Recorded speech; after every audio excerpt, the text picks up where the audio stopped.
Dentro de la sociología, que se ocupa de los temas que nos preocupan, temas que están a nuestro alrededor, vamos a tratar en los siguientes minutos del tema de las migraciones. De migraciones forzosas también, de migraciones políticas, de migraciones económicas. Un tema que desde luego la sociología trata y trata muy profundamente. Y lo vamos a hacer con la profesora Violante Martínez. Bienvenida. Gracias, Isabel. Hablaba de que la sociología se ocupa de este problema que por otro lado hay que decir que es un asunto que viene de lejos. La humanidad en sí es una humanidad migrante de siempre y desde siempre, desde los albores de la humanidad ha ido de un sitio a otro, pues por los cambios climáticos, por la necesidad de sustento. No es un fenómeno nuevo, sino quizás sea de los fenómenos más antiguos. Sí, efectivamente, porque si nos remontamos a las sociedades cazadoras y recolectoras, pues vemos que las poblaciones se trasladaban en los grupos pequeños de unas zonas a otras en busca de alimento, en busca de refugio, y se asentaban ahí y podían o bien convertirse en nómadas, dependiendo de las circunstancias y de las costumbres que alcanzasen, o buscaban periódicamente y según la climatología estos lugares. Entonces están los nómadas que van de unas zonas a otras y luego están los que se asentaban ya con unas condiciones climáticas y que les permitían pues desarrollar la agricultura en una dimensión mucho más amplia, pero es el estudio de la humanidad. Y el alimento y el refugio es uno de los motivos principales. Luego, pues nos encontramos en otras épocas que también se han desplazado por busca de nuevas culturas, de conocimientos, de aprender pues la artesanía de la guerra, la cerámica, y entonces ha habido muchos motivos por los que las poblaciones o las élites se han desplazado. Hay que decir que de estas migraciones primitivas, pues para buscar asentamientos o para buscar mejores climas, sobre todo en la época de glaciaciones y demás, pasar a la época también de los grandes descubrimientos. Cuando se descubrió América se iba buscando y se iba investigando y hubo migraciones luego más o menos masivas, en principio no tan masivas porque iba una parte pequeña de la población, pero luego, por ejemplo, pues en los Estados Unidos de América vemos cómo van pues ingleses, holandeses, alemanes, en fin, de todos los países de Europa, irlandeses, en distintas épocas van migrando y se van asentando. Por lo tanto, la migración por motivos de aventura, por motivos económicos o por otros, han estado ahí. Lo que pasa es que nos encontramos ahora con fenómenos muy importantes de migraciones forzosas, no tanto por el hambre, que también, sino por la guerra o por el conflicto. El conflicto es algo que estudia también la sociología. Sí, los conflictos sociales es una de las partes importantes. De hecho, pues se situaba siempre como en dos paradigmas, ¿no? Decimos como en dos paradigmas porque también puede haber muchos paradigmas. El paradigma del consenso, de la defensa del status quo, de un asentamiento consolidado con unas tradiciones, y el paradigma del conflicto, del cambio. Pero claro, volviendo al conflicto, puede ser de muchos grados. Puede ser un conflicto natural que emerge en las sociedades porque tienen que desplazar o cambiar elementos culturales, religiosos, modificarse en función de nuevas necesidades que aparecen, o cuando ya hay un conflicto extremo de exterminio, cuando peligra tu vida. Entonces es uno de los motivos más evidentes de traslado, porque está en juego tu vida. Entonces la gente se desplaza y va pues en busca de lo que puede acogerse, ¿no? Si tiene una serie de países que les pueden acoger, que les pueden asegurar la protección de su vida, integrarse a corto, medio y largo plazo, pues es uno de los fenómenos que siempre han aparecido en toda la sociedad, pero que en este momento, en un mundo globalizado, en el que hay unas zonas en el mundo, en Oriente Medio concretamente, que hay unos conflictos que duran años y años y años, de repente llega un momento en que eso no se ha solucionado y eso ha estallado de una manera que provoca que muchos individuos que están en esas sociedades ya no puedan estar ahí y se desplacen, y eso conlleva que todos los países que están cercanos tengan que acoger de alguna manera a estas poblaciones. Estamos hablando de los problemas que estamos viviendo desde hace ya meses y que es difícil que se pueda solucionar a pesar de que se van tomando diferentes medidas de lo que se ha llamado la crisis de los refugiados.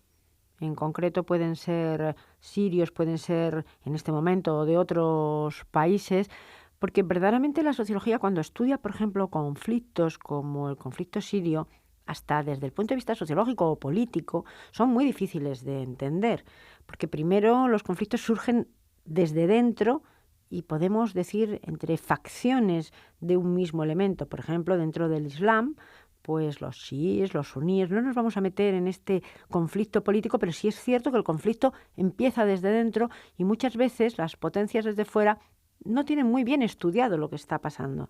Y de repente viene el grave problema, el problema de miles de personas que se mueven porque ya se han movido antes. Por ejemplo, en Siria había asentamientos iraquíes enormes. Claro, Siria empieza la guerra y entonces hay los sirios que se van, los iraquíes que se van y las zonas limítrofes que también se van. Es un tema terrible. ¿Y esta gente qué son en realidad? Porque dentro de su campo, ¿qué diferencia hay entre estos migrantes, que en realidad son migrantes forzosos, refugiados, asilados? Un poco de todo. Se puede dar el caso de un inmigrante refugiado que huye de la guerra, que pide auxilio, que pide refugio y que, si es posible, quiere tener dentro de los convenios internacionales, sobre todo el convenio sobre el Estatuto de los Refugiados, que es el que otorga y garantiza este asilo, y también la responsabilidad de las naciones para garantizar este asilo, excepto en los criminales de guerra, pues el refugiado se acoge a él. Pero lo que sucede aquí, yo veo, Isabel, ¿están preparadas nuestras naciones, nuestros países con la crisis económica que han atravesado y que todavía están atravesando, con esas tasas de desempleo tremendas, con esas grandes desigualdades que se han abierto recientemente, con esa desestabilización del estado de bienestar? ¿Están preparados esos países, esas naciones, para acoger una masa de personas que vienen con otras costumbres, con otra religión, con unos conflictos que se va mezclando un poco de todo? Entonces, ¿están preparados esas naciones? Pues la respuesta sería: no están preparados. Y se intenta prepararse con políticas, con número de refugiados, con la repartición entre lo que nos viene por dignidad humana, por derechos humanos universales. Hay que acoger para que los niños no mueran, los niños, los mayores, las mujeres no padezcan frío, muertes, dramas, y por dignidad humana hay que acogerlos. Pero ¿cómo? ¿De qué manera? Esto requiere una infraestructura, esto requiere un equipamiento, esto requiere unos expertos y esto requiere una repartición. ¿Usted cree entonces que quizá las previsiones que se hayan podido hacer pues se han hecho no demasiado bien y ha desbordado la realidad a lo que se tenía previsto, o nunca pensamos que verdaderamente este número enorme de refugiados iba a salir pues de las zonas, y no de las zonas de conflictos, sí de las zonas limítrofes, porque como digo había asentamientos en Jordania, también en Turquía, por supuesto? Es decir, y por ser más claros, que llegaran a Europa y que Europa tuviera que tomar decisiones. Una Europa que verdaderamente se quiere convertir en paradigma de la democracia, por ejemplo, la democracia de los derechos humanos. ¿Entramos quizá en contradicción? Entramos en contradicción. De hecho, siempre hay elementos en la realidad social que están en contradicción, en esa dialéctica y en ese sistema hegeliano de el pro, el contra y la síntesis.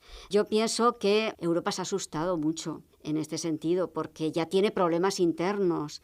Ya se había conseguido después de la Segunda Guerra Mundial una estabilidad, y de repente el fenómeno de los refugiados vuelve a aparecer.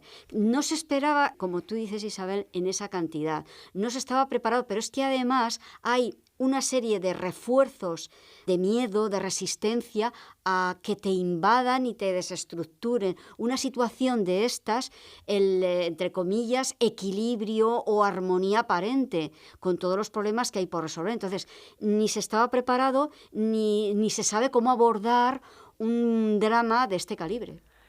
Lo cierto es que después de la Segunda Guerra Mundial, por ejemplo, pues surgió, y no hace tanto tiempo, el conflicto de la antigua Yugoslavia.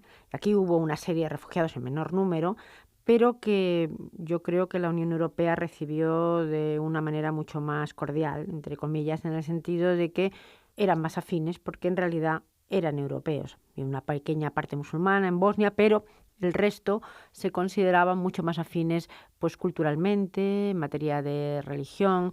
Sin embargo, ahora pueden dar fenómenos que también estudia la sociología, y desde aquí los quiero abordar, como pueden ser la xenofobia o la islamofobia, que ya se empiezan a dar por muchos motivos, porque verdaderamente, como bien nos decía antes, cuando la afluencia es mucha, el miedo también crece.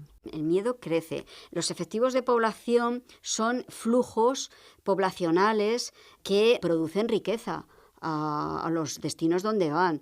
Pero claro, también llevan sus culturas, también llevan sus ideologías, su forma de pensar, su religión.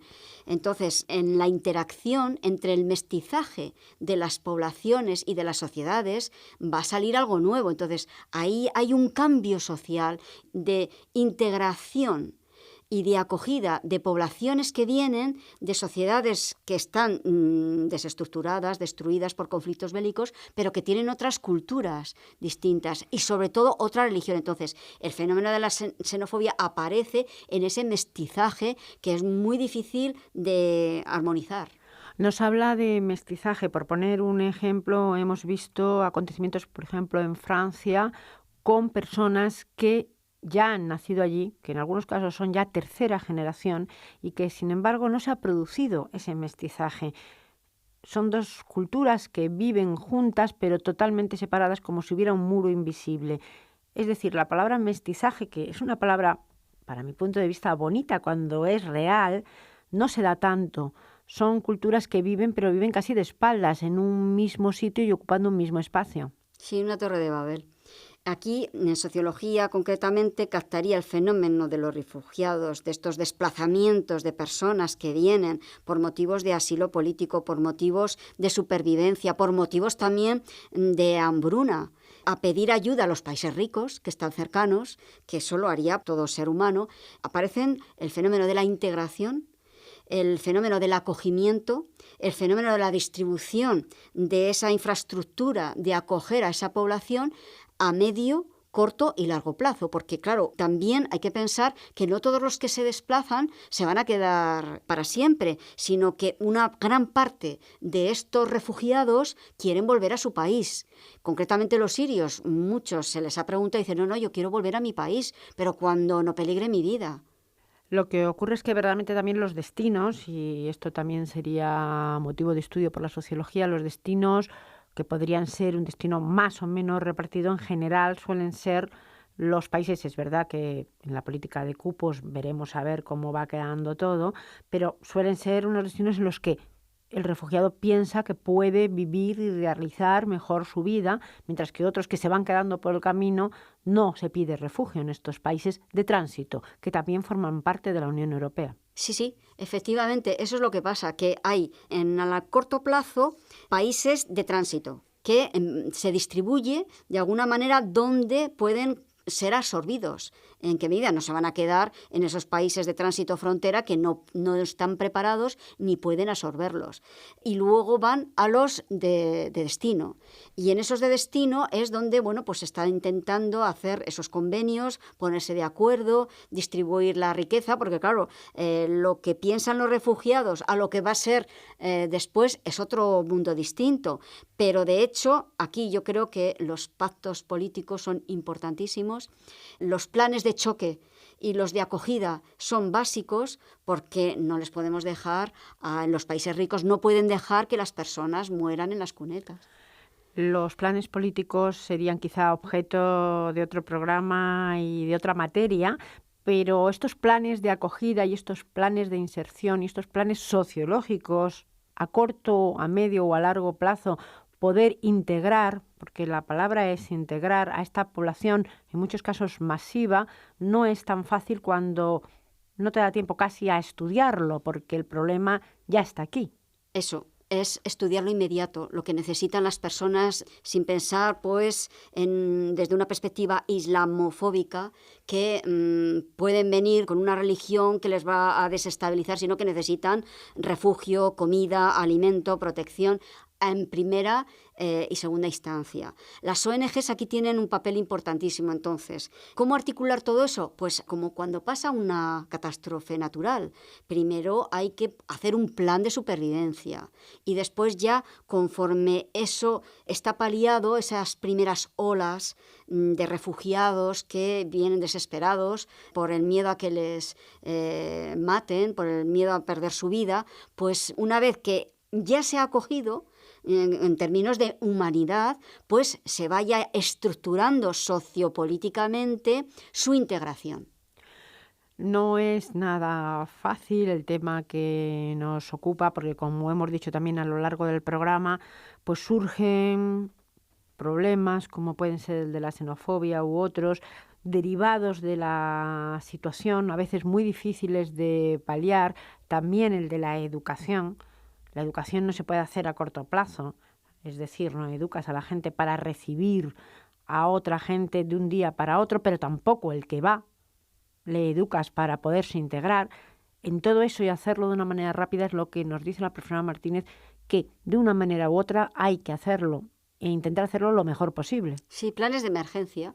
Es una catástrofe humanitaria fruto de pérdidas de oportunidades, de poder haber salido de otra manera, haber podido derivar los conflictos, pero han estallado los conflictos. Entonces, ahora estamos en una globalización. Hay una geopolítica, que es decir, todos los países que están más próximos son los que reciben esos impactos poblacionales, pero yo creo que tiene que ser, no hay que mirar la parte de miedo, la parte de pérdida de estabilidad, que a muchas personas están pensando, sino en que puede ser un enriquecimiento, que puede ser una integración, no diferenciar a un refugiado que venga de Siria o de Afganistán o de Irak, sino que todos tienen las mismas posibilidades. Y luego también, claro, aquí hay muchos mitos. El de pensar que este inmigrante o este refugiado pues está dentro de esas corrientes ideológicas en las que defienden pues el islamismo utilizando la violencia. Entonces hay que separar